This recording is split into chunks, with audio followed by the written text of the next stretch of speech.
Noah Carter knew the sound of anger. It lived in the heavy footsteps that made the floorboards creak, in the sharp inhales before explosions of words, and in the silence that followed. At 6 years old, he had become an expert in reading these signals, just as he had mastered the art of walking without making a sound. On this particular Tuesday evening in October, the autumn wind rattled the windows of their Lake Forest home, but Noah barely noticed. He sat cross-legged on his bedroom floor, carefully arranging his collection of toy cars in perfect lines. Each vehicle had its place, red ones first, then blue, yellow, and finally green. The organization calmed him, creating order in a world that often felt chaotic. Down the hallway, his 12-year-old sister Lily's piano practice had stopped abruptly. Noah's small hands froze mid-arrangement as he heard the familiar sound of Daniel's car pulling into the driveway. His stepfather's arrival always changed the atmosphere in the house, like storm clouds rolling in before rain. "Noah?" Lily appeared in his doorway, her long brown hair pulled back in a messy ponytail. She wore the purple sweater their grandmother had given her for Christmas, the one with a small hole in the sleeve that she constantly worried with her fingers when she was nervous. "Want to help me make hot chocolate?" This was their routine. Lily would find reasons to keep Noah occupied when Daniel came home, especially on days when his car door slammed harder than usual. Noah nodded, carefully stepping around his arranged cars. He'd come back to finish later, after Daniel had settled in front of the television with his evening beer. In the kitchen, their mother Jessica was already there, stirring something on the stove with quick, nervous movements. She wore her blue hospital scrubs from her shift at Lake Forest Hospital, her blonde hair escaping from its neat bun. When she saw her children enter, she attempted a smile that didn't quite reach her eyes. "Hi, sweethearts. Dinner will be ready in 20 minutes. She glanced at the clock, then the front door. "Lily, could you set the table? The nice plates, please." Noah knew what that meant. The nice plates were for nights when they needed to be extra careful, extra perfect. He watched as Lily retrieved the white china plates from the cabinet, her movements deliberate and quiet. The front door opened, and Noah instinctively moved closer to Lily. Daniel's footsteps were heavy, echoing through the house. He appeared in the kitchen doorway, his tie loosened and his face already flushed with irritation. Traffic was hell, he announced to no one in particular, his eyes scanning the kitchen. "What's for dinner?" "Lasagna," Jessica answered quickly. "It'll be ready in 15 minutes. Would you like a beer, honey?" Before Daniel could answer, Noah accidentally bumped into one of the kitchen chairs, causing it to scrape against the floor. The sound seemed to fill the entire room. Daniel's head snapped toward him, eyes narrowing. "Can't you be more careful?" The words came out as a growl. "Those chairs aren't cheap." "I'm sorry," Noah whispered, his voice small. Lily stepped between them, smooth and practiced. "Noah was just helping me with the table." "Here, Noah, hand me the napkins." Her voice was light, but her hand trembled slightly as she reached for the drawer. Daniel grunted and moved to the refrigerator, grabbing a beer. The cap made a sharp popping sound that made Noah flinch. Jessica stirred the sauce with more intensity, the spoon clinking against the pot. "That piano playing," Daniel said suddenly, causing Lily to freeze. "It was giving me a headache all the way down the street. Maybe it's time we think about selling that thing. Take up something quieter, like reading." Lily's face went pale. The piano had been a gift from their real father, before the accident that took him away 3 years ago.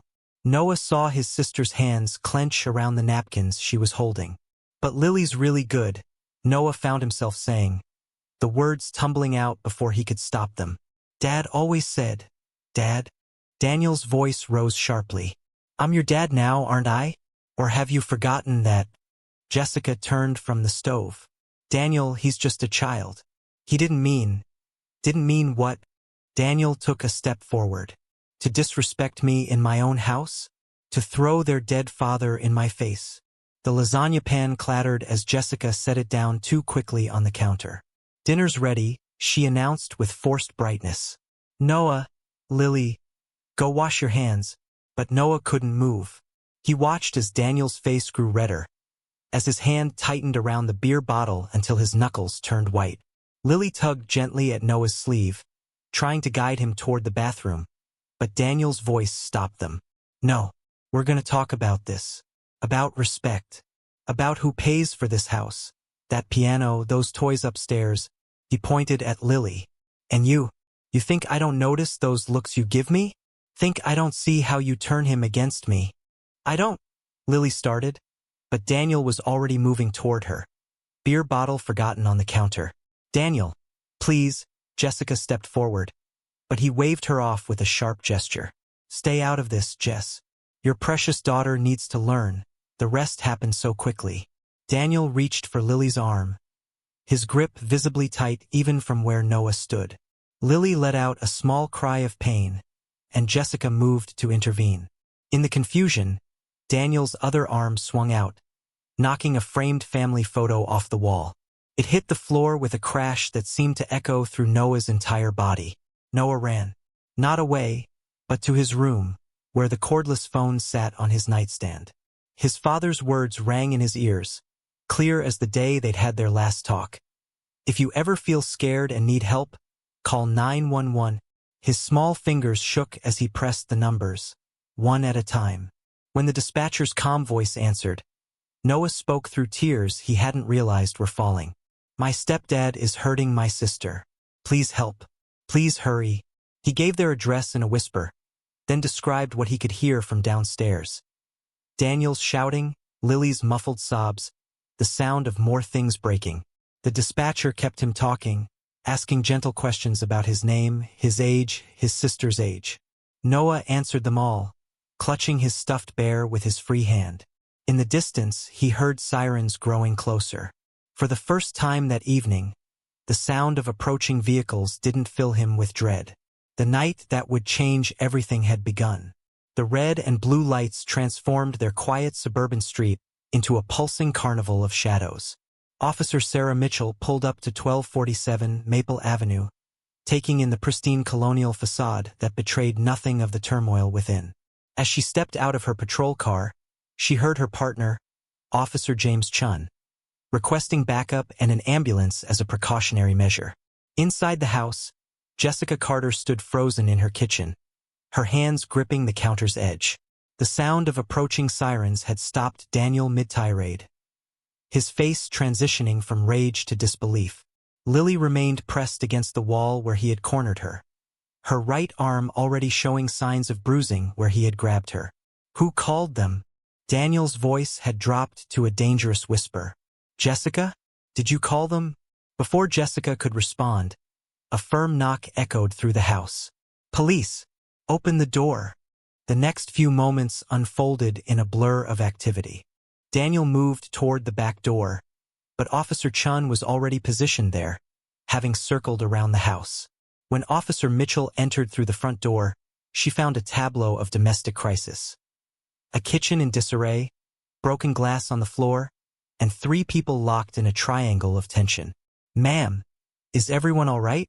Officer Mitchell approached Jessica slowly, noting her trembling hands and the red mark forming on her forearm. Jessica's voice faltered. She looked at Lily, then toward the stairs. Noah. Where's Noah? I'll check upstairs, Officer Chen offered, already moving toward the staircase. He found Noah in his bedroom, still clutching the phone and his stuffed bear. The boy's eyes were wide but dry, his small face set in an expression of determination that seemed far too mature for his 6 years. Hey there, buddy, Officer Chun knelt down to Noah's level. I'm Officer James. Did you call us? Noah nodded solemnly. I had to. He was hurting Lily again. The again landed heavily in the quiet room. Officer Chun spoke into his radio, requesting a child services representative, then gently led Noah downstairs. The scene in the kitchen had shifted. Daniel was now seated at the dining table, his hands flat on the surface as another officer stood nearby. Jessica had moved to Lily, holding her daughter while trying to maintain composure. When Noah appeared, Lily broke away from their mother and rushed to him, enveloping him in a fierce hug. Are you okay? She whispered, checking him over as if he had been the one in danger. I remembered what Dad said, Noah replied quietly. About calling if we were scared. Jessica covered her mouth with her hand, a sob breaking through her carefully maintained facade. Officer Mitchell guided her to a chair, pulling out a notebook. Mrs. Carter, we need to document what happened here tonight, and any previous incidents. As Jessica began to speak, her voice shaking, Daniel suddenly stood up. This is ridiculous. Nothing happened here.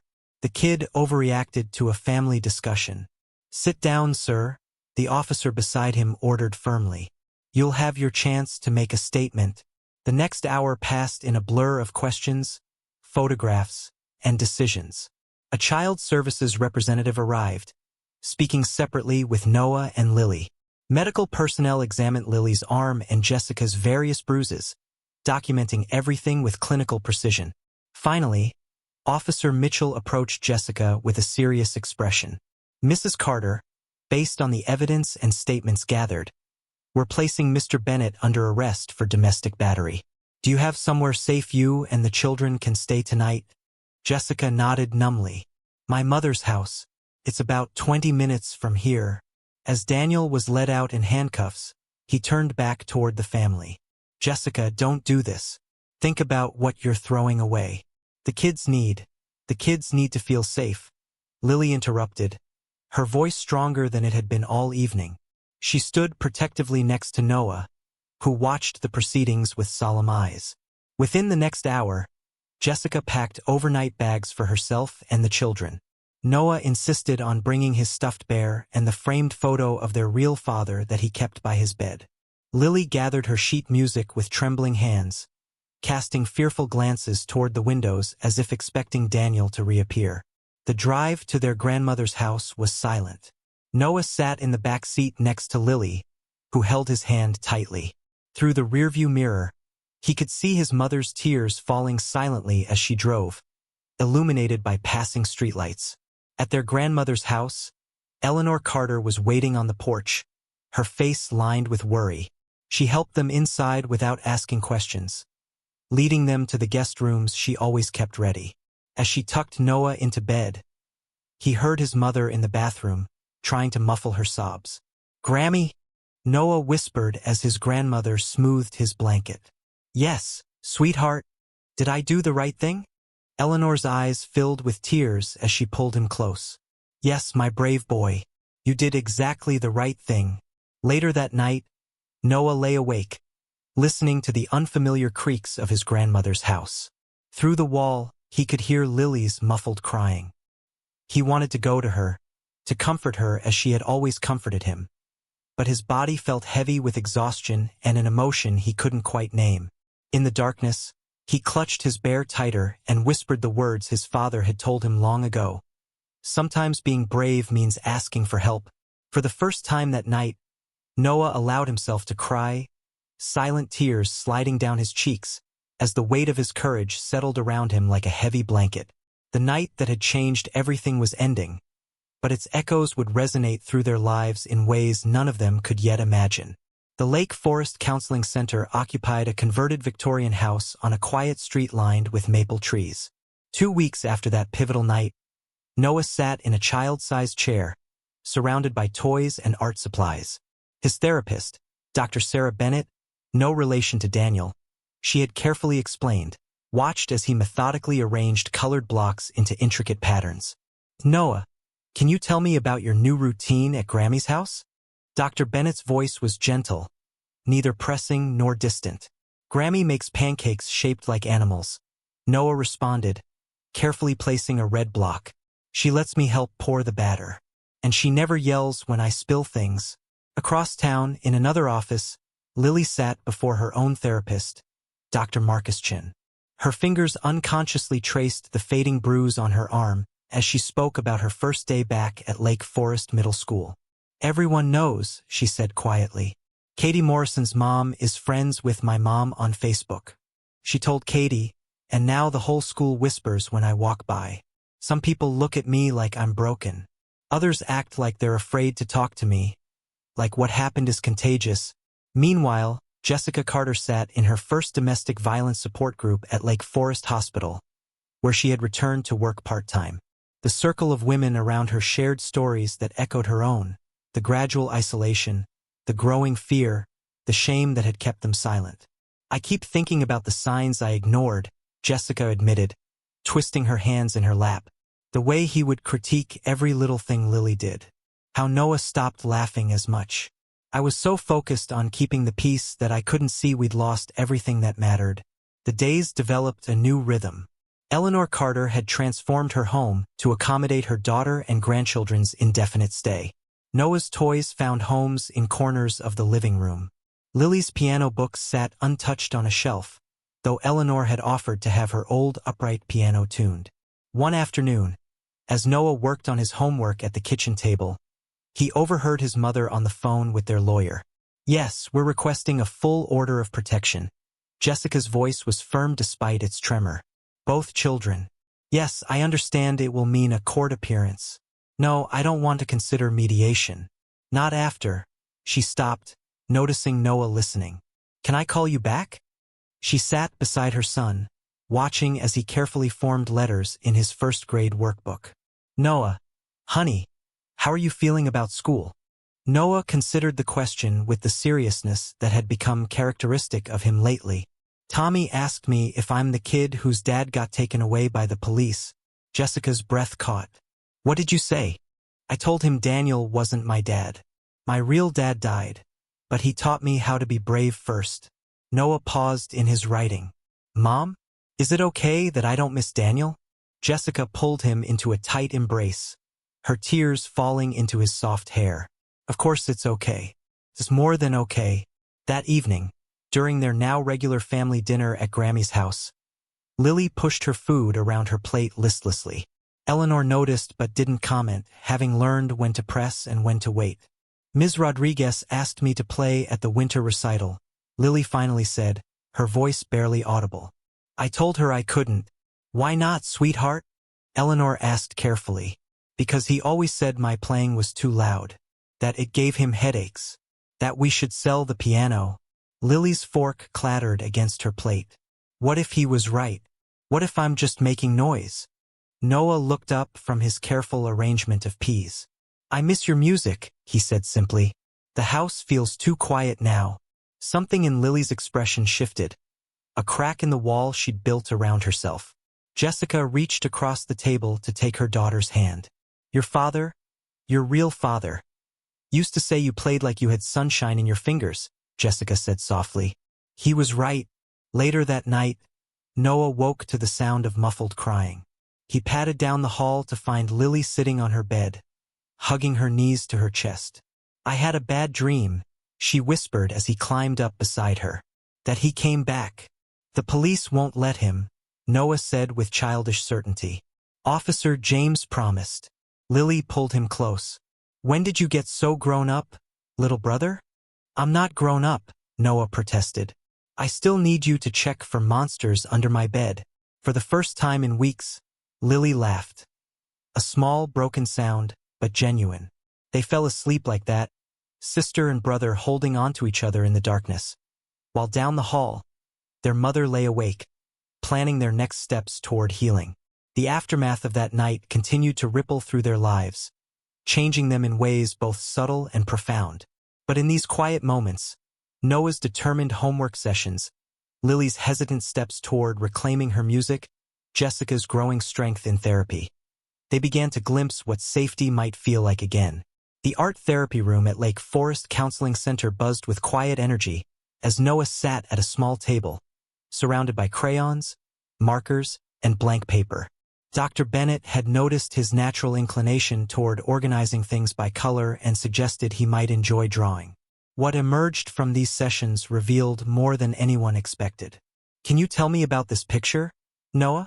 Dr. Bennett asked, studying the crayon drawing before her. The page showed a small figure huddled under what appeared to be a desk, while larger, shadowy forms loomed above. "That's my hiding spot," Noah explained, selecting another crayon with careful deliberation. "When Daniel got mad, I could fit under my desk. The shadows couldn't reach me there." Dr. Bennett made a note in her folder. "And these figures here? Those are the angry clouds. They came inside the house when Daniel was there. Noah began another drawing, this time choosing darker colors. But they're gone now. Grammy's house doesn't have angry clouds. Across town, Jessica sat in her supervisor's office at Lake Forest Hospital, discussing her return to full-time work. Linda Matthews, the head nurse who had known Jessica for years, noticed the dark circles under her eyes. The night shift might be better for now, Linda suggested gently. Higher pay, and it would give you more time with the kids during the day. Jessica nodded, grateful for the understanding. The court dates are usually in the morning. And Lily, she's having trouble sleeping. Being there when she wakes up from nightmares helps.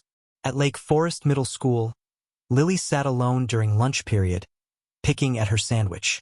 Her former friends cast uncertain glances her way, but none approached. The piano in the music room called to her each time she passed, but she couldn't bring herself to touch the keys. The thought of making any sound that might draw attention made her stomach clench. Mrs. Rodriguez, the music teacher, found her there one afternoon, staring at the instrument from the doorway. You know, Mrs. Rodriguez said softly, sometimes the things that scare us most are the very things that can help us heal. Lily shook her head. I can't. Every time I think about playing, I hear his voice. About the noise. About being too loud. Music isn't noise, Lily. It's voice. It's strength. Mrs. Rodriguez placed a simple piece of sheet music on the piano. When you're ready, this will be waiting. No pressure, no recitals. Just you and the music. That evening, Noah sat at Grammy's kitchen table, working on what had become a series of drawings. Eleanor watched him with growing concern as dark images emerged. Houses with storm clouds overhead, figures with angry red scribbles around them, a piano wrapped in what looked like chains. Mom, Eleanor called softly to Jessica, who was reviewing legal documents in the living room. I think you should see this. Jessica joined them, her breath catching as she saw Noah's latest drawing. It showed their family. Noah, Lily, and herself, all with tears drawn on their faces. Above them, a figure she recognized as Daniel loomed, his hands drawn disproportionately large and colored angry red. Noah, sweetheart, Jessica began, but Noah was already starting another drawing. This one's different, he explained, reaching for brighter colors. See? This is us at Grammy's. No angry clouds. And look, he pointed to a smiling figure in the corner. That's Dad, watching over us from heaven. He's proud because I was brave. Jessica excused herself quickly, but Noah heard her crying in the bathroom later. He slipped one of his newer, brighter drawings under the door, one showing their family surrounded by sunshine and safety. That night, as Eleanor tucked Noah into bed, he asked her a question that had been weighing on his mind. Grammy, why do grown-ups sometimes not believe kids when they tell the truth? Eleanor sat heavily on the edge of his bed. Sometimes, sweetheart, grown-ups are scared of the truth. But you did the right thing by telling it. Lily used to tell the truth too, Noah said quietly, about Daniel hurting her. But Mom didn't see it then. Your mom sees it now, Eleanor assured him. And she'll never stop seeing it. In her room, Lily lay awake, her phone illuminated with a text from Mrs. Rodriguez. The music room is always open before school. No pressure, just peace. She closed her eyes, and for the first time in weeks, her fingers moved against her blanket, playing phantom notes of a melody she couldn't quite forget. Perhaps tomorrow, she thought. Perhaps tomorrow she would find her voice again. The shadows of their past still lingered, but in the quiet moments, Noah's colorful revelations, Lily's tentative steps toward music, Jessica's growing determination light began to seep through the cracks of their broken places, promising something like healing. On a gray Tuesday morning in November, the fragile peace the Carter family had built shattered with a single piece of mail. Jessica stood in her mother's kitchen, holding the letter from Daniel's attorney with trembling hands. The formal language couldn't mask its true message. Daniel was out on bail, and he wanted to negotiate visitation rights. He can't, Jessica whispered, scanning the document again. The temporary restraining order expires next week, Eleanor finished, having read over her daughter's shoulder. That's why they're pushing now. At Lake Forest Middle School, an altogether different crisis was unfolding. Lily sat in her English class when she was called to the front office. There, she found a well-dressed woman with familiar features waiting for her, Daniel's mother, Margaret Bennett. "Lily, sweetheart," Margaret stepped forward, arms outstretched. "I've been so worried about you all." The school secretary intervened before Margaret could reach Lily. "Ma'am, I need to see your name on the approved visitor list." "I'm her grandmother," Margaret protested, but Lily had already backed away, shaking her head. "No," Lily's voice cracked. "No, you're not. Please call my mom." The incident set off a chain reaction. Jessica left work early to file for an emergency extension of the restraining order, this time including Daniel's family members. The lawyer warned them that Daniel's release complicated matters. "He's claiming Noah was coached to make the call," the lawyer explained during an emergency meeting. "That this is all a misunderstanding blown out of proportion." "Coached?" Jessica's voice rose sharply. "He put my daughter in the emergency room 3 times in 2 years. I just didn't report it because I was too afraid. Because he convinced me it would hurt the children more if I did." That evening, Noah worked on a new drawing in Grammy's living room while Lily attempted her homework nearby. The doorbell rang, causing both children to freeze. Through the front window, they saw Daniel's car parked across the street. Eleanor moved quickly, ushering the children upstairs while Jessica called the police. Daniel's voice carried through the door, deceptively calm. "Jessica, we need to talk about this reasonably. Think about what you're doing to this family. To our family." Noah held Lily's hand as they huddled in Grammy's bedroom, listening to the sirens approaching. When Officer Mitchell arrived, they heard Daniel's protests fade into the distance. Later that night, Jessica found Noah's latest drawing hidden under his pillow. It showed their house with Daniel's dark figure trying to get in, but the doors and windows were sealed with what looked like golden light. "That's Grammy's protection," Noah explained when she asked. "Like a shield." The next day brought another confrontation, this time in the hospital parking lot after Jessica's shift. Daniel emerged from between 2 cars as she walked to her vehicle. "Jess, please," he stepped toward her. "You know I love you. Love the kids. We can fix this." Jessica's hand shook as she reached for her phone. "Stay back. The restraining order." "Forget the restraining order." Daniel's facade cracked, his voice rising. "Those are my kids too. You can't keep them from me." "They were never yours," Jessica found herself saying, her voice stronger than she felt. "And you never loved us. You just wanted to control us." Security cameras captured what happened next. Daniel lunging forward, Jessica dropping her phone, the security guard running from the hospital entrance. Later, watching the footage in the police station, Jessica would hardly recognize her own voice as she screamed for help. That night, as Noah prepared for bed, he overheard Jessica crying in her room. But this time, the sobs sounded different, not broken, but angry, determined. "No more." He heard his mother say to Eleanor. "No more chances. No more fear." In her room, Lily sat at her desk, doing something she hadn't done since that night in October.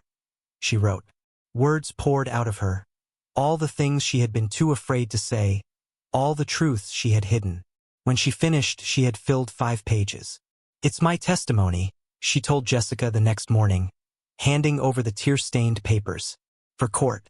I want to tell the truth about everything." The storm had broken, but instead of drowning them, it had washed away their last illusions. In its wake, they found not wreckage, but foundations strong enough to build upon foundations made of truth, courage, and the unshakable love of a family determined to survive. The Lake Forest County Courthouse stood as an imposing edifice of justice on that cold December morning. Jessica Carter sat in the witness stand, her hands clasped tightly in her lap as she testified about the hospital parking lot incident. The security footage played on the courtroom monitors, showing Daniel's aggressive advance and her desperate retreat. "Mrs. Carter," the prosecutor asked, "why did you finally decide to seek a permanent restraining order?" Jessica's eyes moved to where Noah and Lily sat with Eleanor in the gallery. "Because I finally saw everything through my children's eyes. Not just the physical abuse, but the fear we lived with every day. The way we all made ourselves smaller, quieter, trying to avoid his anger. Daniel sat at the defense table, his expression carefully controlled, but his jaw clenched visibly when Lily was called to testify. At 12 years old, she appeared diminutive in the witness stand, but her voice carried clearly through the courtroom as she read from her written testimony. "The first time he hurt me, I was 10, Lily began. I was practicing piano after school. He said the music was giving him a headache. When I didn't stop playing immediately, he grabbed my arm and pulled me off the bench. I had bruises for 2 weeks. Mom thought I fell during gymnastics practice." As Lily continued describing the escalating pattern of abuse, Jessica noticed Noah had taken out his sketchbook. Throughout the proceedings, he drew with intense concentration, his small face serious as he documented the day in his own way. During the court recess, Jessica's lawyer presented her with a discovery that would change everything. "We found Noah's drawings," he explained, spreading out copies on the conference room table. "The child psychologist who evaluated them says they show a clear pattern of documented abuse through a child's eyes. The dates on the pictures, the consistent themes. It's compelling evidence." When court resumed, Noah's artwork was presented as evidence. The progression was undeniable. Dark, frightening images of violence and fear, followed by pictures of hiding places and escape routes throughout their house. The most recent drawings showed their family's gradual healing at Grammy's house, but also captured their continued fear of Daniel's presence. Daniel's carefully constructed facade finally cracked as he watched his own actions reflected back through the crayon drawings of a 6-year-old boy. When Noah's picture of the angry clouds that filled their house during Daniel's rages was displayed, Daniel stood up abruptly. "This is ridiculous," he shouted. "You're going to take the scribbles of a child as evidence? He's just a kid playing with crayons." "Mr. Bennett, control yourself," the judge warned sharply. But Daniel continued, his face reddening. "I gave those kids everything. A roof over their heads, food on the table. So what if I had to discipline them sometimes? They needed structure." His outburst accomplished what months of evidence gathering had struggled to prove. In that moment, the court saw what the Carter family had lived with: the hair-trigger temper, the entitled rage, the fundamental lack of remorse. The judge's decision was swift and unequivocal. The permanent restraining order was granted, barring Daniel from any contact with Jessica or the children. Additionally, the evidence presented would be forwarded to the district attorney's office for potential criminal charges. As they left the courthouse, snow began to fall softly over Lake Forest. Noah held his mother's hand tightly, while Lily walked close to Eleanor. The family paused on the courthouse steps, watching their breath form clouds in the cold air. "Mom," Noah asked, looking up at Jessica, "are the angry clouds gone forever now?" Jessica knelt down to his level, brushing snowflakes from his hair. "The real clouds were never in the house, sweetheart. They were in Daniel's heart. And now he can't bring them to us anymore." That evening, as they sat in Grammy's warm kitchen drinking hot chocolate, Lily unexpectedly spoke up. "I want to play piano again." The simple statement hung in the air like a promise. Noah immediately reached for his crayons, beginning a new drawing. This time, the picture showed their family surrounded by musical notes instead of storm clouds, with Lily at a piano and bright sunlight streaming through the windows. The breaking point had come and gone, leaving behind not destruction, but possibility. In its wake, they found themselves stronger than the fear that had ruled their lives for so long. The truth, finally fully exposed, had set them free. In the weeks following the court hearing, the Carter family began establishing new routines at Eleanor's residence. Jessica secured a permanent position on the hospital's night shift, allowing her to be present for her children during crucial morning hours. The increased income provided a foundation for their eventual transition to independent living. Noah's therapeutic progress manifested in his artwork, which gradually incorporated brighter colors and more optimistic themes. Dr. Bennett noted particularly significant development in his latest series of drawings, which depicted future scenarios. A new apartment, a piano for Lily, and their family engaged in normal activities without the shadowy figures that had previously dominated his work. Lily's return to music occurred gradually, beginning with small moments at Grammy's house. Eleanor had arranged for the tuning of her old upright piano, positioning it in the sunroom where natural light created a welcoming atmosphere. One afternoon, while Noah worked on his homework nearby, Lily approached the instrument and quietly pressed a single key. The note resonated through the room, clean and pure. "That's middle C," she explained to Noah, who had looked up from his mathematics. "It's like the center of everything in music. When you get lost, you can always find your way back to middle C."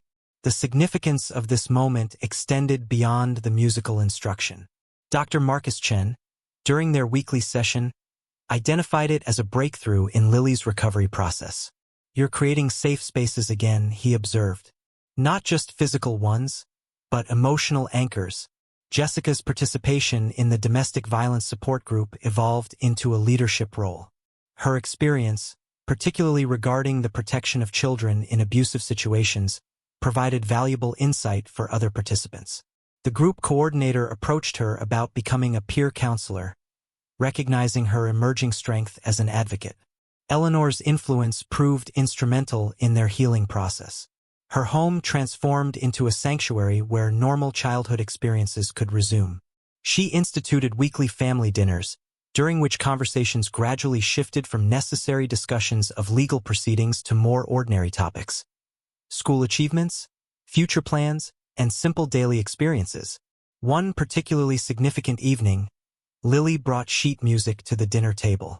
"Mrs. Rodriguez helped me find this," she announced, showing them a simplified arrangement of Beethoven's Für Elise. "Noah, would you like to learn it with me?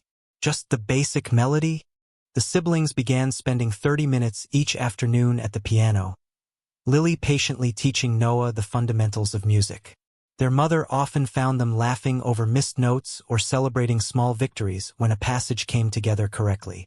These sessions became a tangible symbol of their recovery, the ability to create something beautiful from discipline and persistence. Jessica's lawyer contacted them with news that the district attorney had filed criminal charges against Daniel, incorporating evidence from both the restraining order hearing and additional incidents that had come to light through their testimony. While this development ensured their continued legal protection, it also represented the final severance of any remaining connections to their former life. Through their ongoing therapy sessions, each family member processed this transition differently. Noah's artwork depicted their family unit with increasingly defined boundaries, protected by what he called safety circles. Lily's musical practice expanded to include more challenging pieces, each mastered section representing a personal victory. Jessica found herself sleeping through the night more frequently, the hypervigilance that had characterized her previous existence gradually diminishing. Eleanor observed these changes with quiet satisfaction, maintaining the stable environment that facilitated their healing. Her presence provided continuity and security, allowing each family member to progress at their own pace without pressure or judgment. The chapter of their lives marked by fear and uncertainty was closing. In its place, a new narrative emerged, one characterized by resilience, mutual support, and the careful reconstruction of trust. Their progress, though measured in small steps, moved consistently forward, each day adding another layer to their foundation of recovery. The Lake Forest County District Attorney's Office had transformed Noah's collection of drawings into a compelling timeline of evidence. Assistant District Attorney Sarah Martinez arranged the images chronologically, each one labeled with dates and corresponding incidents documented in police and medical reports. In preparation for Daniel's criminal trial, Dr. Bennett provided expert testimony regarding the psychological significance of Noah's artistic documentation. "Children often lack the vocabulary to articulate trauma," she explained during the pre-trial conference. "These drawings represent a contemporaneous record of abuse through the eyes of a child who found a way to speak his truth." The prosecution's case centered on three key elements: Noah's documented artwork, Lily's detailed written testimony, and Jessica's hospital records spanning 2 years. The evidence painted an unambiguous picture of escalating domestic violence that culminated in the October incident. During trial preparation, Jessica worked with the prosecution team to correlate Noah's drawings with specific events. A particularly significant piece showed their family dinner table, with Daniel's figure looming disproportionately large, rendered in harsh black crayon strokes. The date corresponded with hospital records from an evening when Lily had required treatment for what had been documented as accidental injuries from a fall.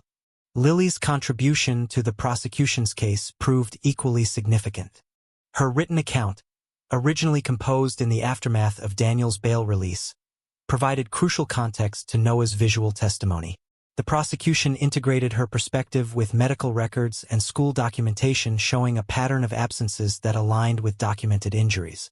The criminal proceedings necessitated additional therapeutic support for both children. Dr. Bennett and Dr. Chun coordinated their approaches, helping Noah and Lily process the experience of having their personal expressions of trauma transformed into legal evidence.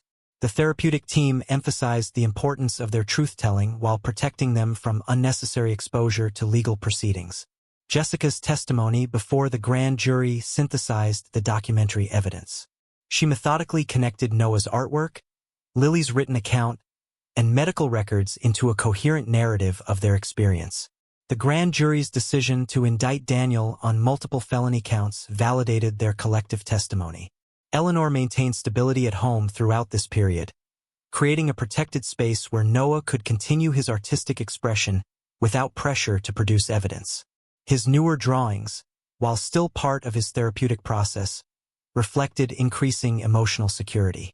The angry clouds that had characterized his earlier work gave way to images of their family engaged in ordinary activities, often centered around Lily's renewed relationship with music. The prosecution's case concluded with a powerful piece of evidence: Noah's drawing of the night he made the 911 call.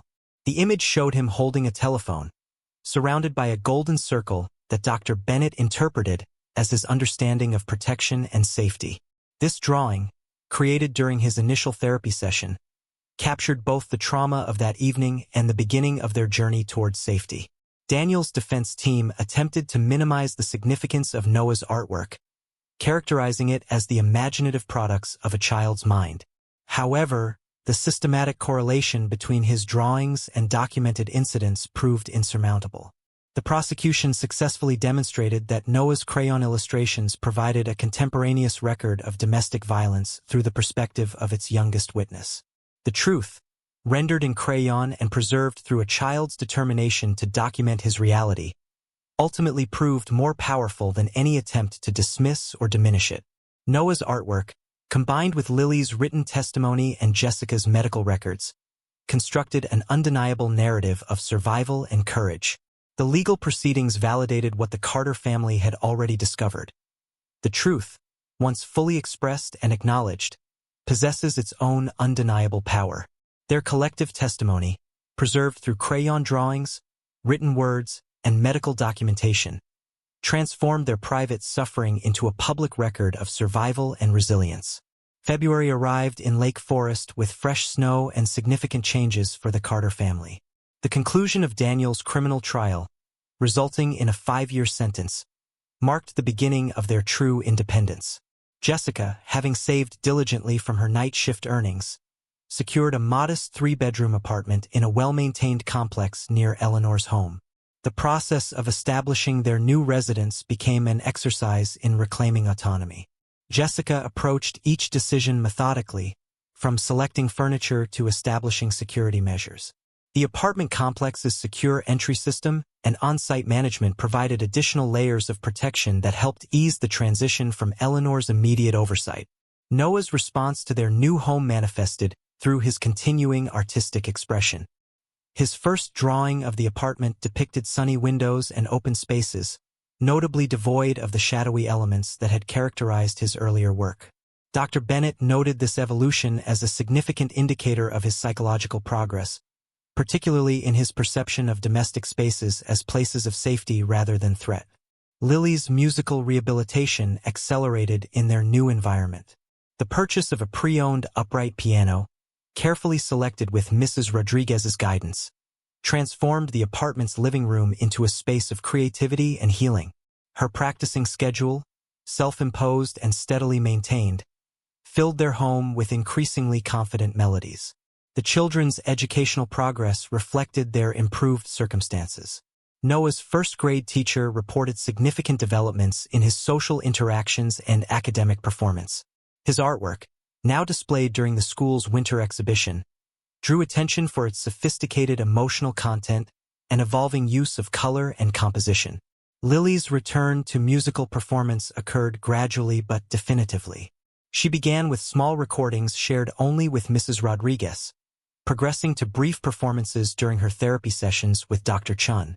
By mid-February, she agreed to participate in a small student recital, selecting a piece that represented her journey: Beethoven's Moonlight Sonata, which she practiced with renewed determination.